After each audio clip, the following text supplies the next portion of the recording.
Good morning students.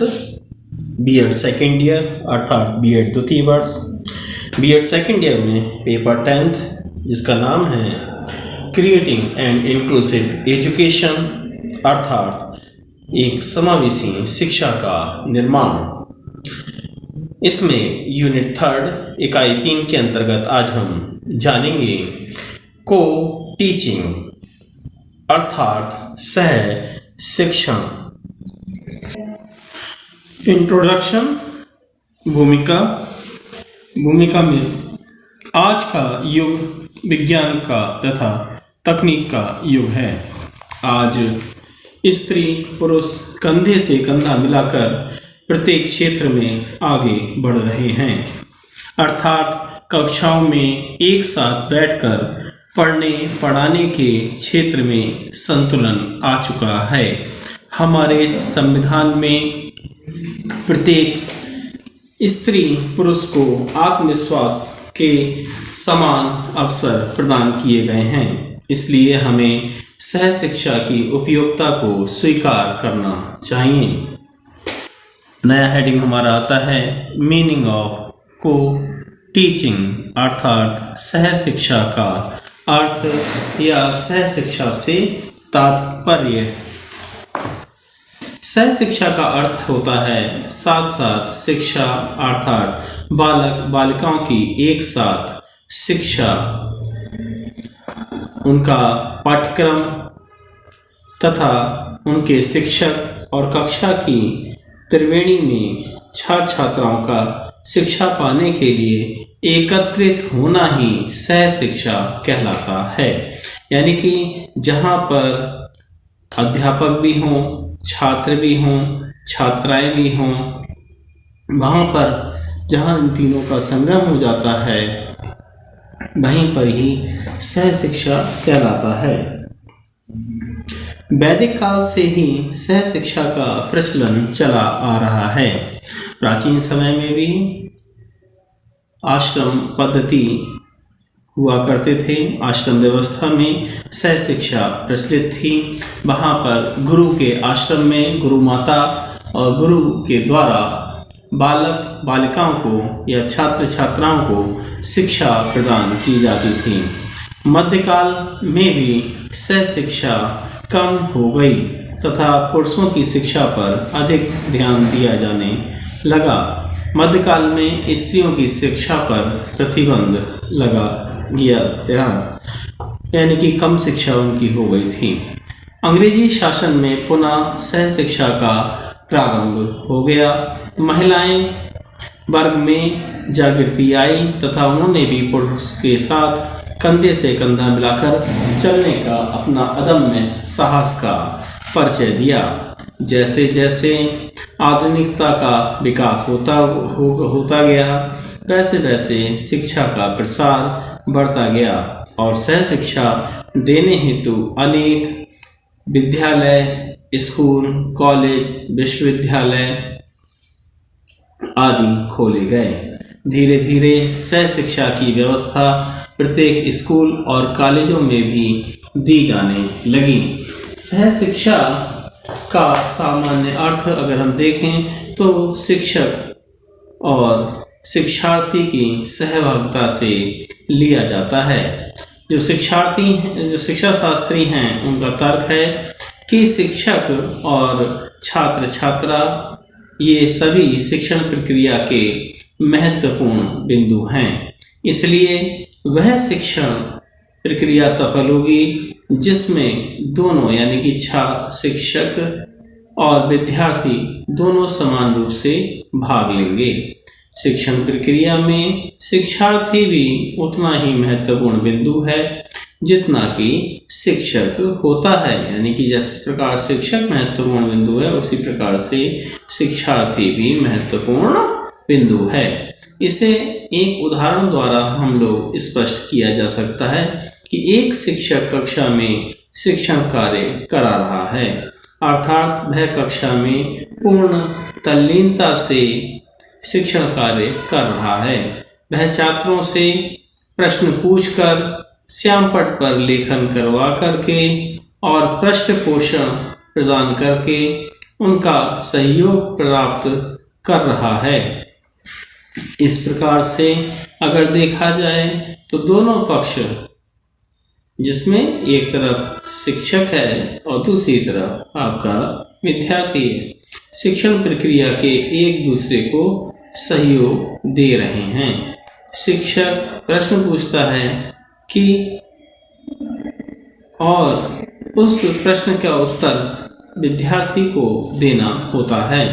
शिक्षक निर्देश देता है और छात्र उस निर्देश का पालन करता है या छात्रा उस निर्देश का पालन करती है।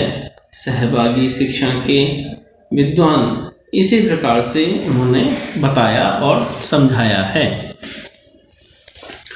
इसी में आपकी एक परिभाषा है जिसमें कहा गया है कि जो आपका को एजुकेशन है, उससे तात्पर्य ये है कि हम उस शिक्षण प्रक्रिया से है जिसमें शिक्षक और विद्यार्थी या शिक्षार्थी की पूर्ण सहभागिता निश्चित होती है तथा सहभागिता द्वारा ही शिक्षण प्रक्रिया प्रभावशाली एवं उद्देश्यपूर्ण बनती है। इसको हम इस प्रकार से भी समझ सकते हैं कि जिस शिक्षण प्रक्रिया में शिक्षार्थी का सहयोग प्राप्त करके उससे यह अनुमान कराया जाता है कि वह इस शिक्षण प्रक्रिया का महत्वपूर्ण पक्ष है, यही आपकी सह शिक्षण प्रक्रिया कहलाती है। सह शिक्षण में शिक्षक और छात्र दोनों को ही महत्वपूर्ण स्थान प्राप्त किया गया है तथा शिक्षण प्रक्रिया का उद्देश्य सरल एवं प्रभावी बनाने के लिए सहयोगी शिक्षण में दोनों पक्षों की सहभागिता को आवश्यक भी माना जाता है। इसी में अब हमारा नया हेडिंग आता है व्यूज इन फेवर, अर्थात सह शिक्षा के पक्ष में विचार। सह शिक्षा के पक्ष में विचार के संबंध में सह शिक्षा का प्रचलन तो कर्ण ऋषि और वाल्मीकि जैसे ऋषियों के समय से चलता आ रहा है। उनके आश्रमों में शिक्षा दी जाती थी। सह शिक्षा के पक्षधर इसके अनेक गुण बताते हैं। सर्वप्रथम सह शिक्षा में अगर देखा जाए तो धन का अपव्यय से रोका जा सकता है। जिन विषयों में छात्राओं की संख्या कम होती है उनके लिए भी लड़कों और लड़कियों की पृथक पृथक व्यवस्था करने में देश की आर्थिक अर्थव्यवस्था कमजोर होती है,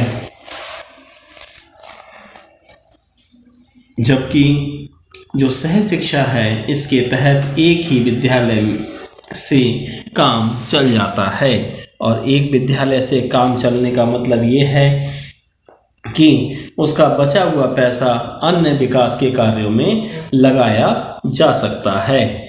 विद्यार्थी काल में विभिन्न प्रकार की समस्याओं से गुजरना पड़ता है। इसमें आगे जाकर उनमें आत्मविश्वास तथा मनोबल भी बढ़ता है। सह शिक्षा में लड़के लड़कियां एक दूसरे से अपने विचारों के आदान प्रदान भी करते हैं। वो अपने विचारों से दूसरों को अवगत कराते हैं और दूसरों के विचारों से प्रेरणा लेते हैं, जिससे उनका मार्ग भी सुगम हो जाता है। सह शिक्षा के अभाव में छात्र और छात्राएं दोनों ही संकोची रह जाते हैं और आगे जाकर कार्यालयों में और अन्य विभागों में उन्हें साथ साथ जब काम करना पड़ता है तो संकोच बने रहने के कारण कुछ समय तक दोनों को, या विशेषकर ये कह सकते हैं लड़कियों को, तो अनेक कठिनाइयों का सामना करना पड़ता है। सह शिक्षा से जहाँ एक और लड़कियों में नारी सुलभ लज्जा, झिझक और पर पुरुष से भय, जो कि स्वाभाविक होता है, अबलापन या बेहद कोमलता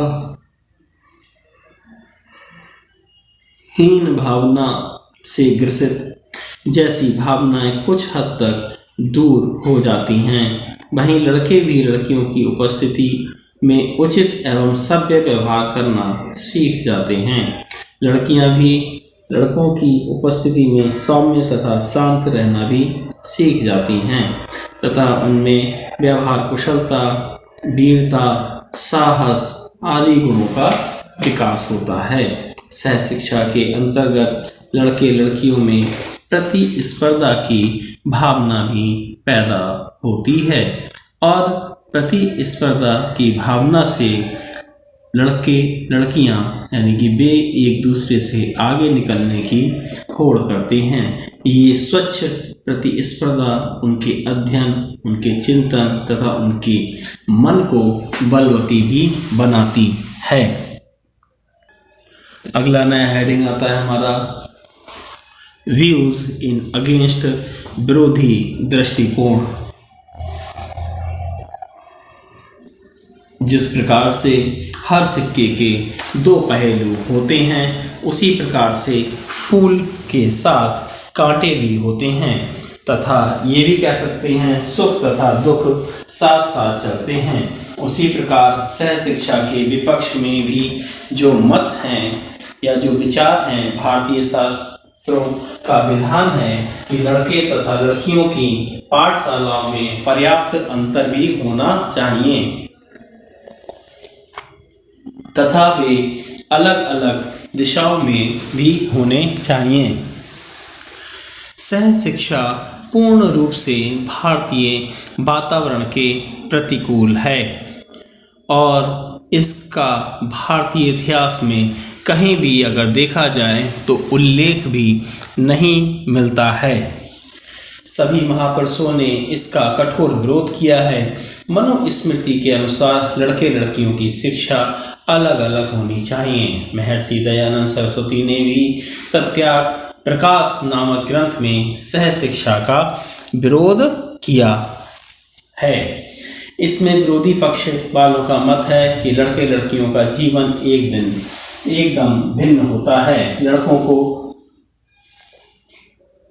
आगे जाकर आजीविका कमानी पड़ती है, इसलिए उनकी शिक्षा पर अधिक ध्यान दिया जाना चाहिए, जबकि लड़कियों को तो विवाह के बाद घर गृहस्थी की जिम्मेदारी निभानी पड़ती है।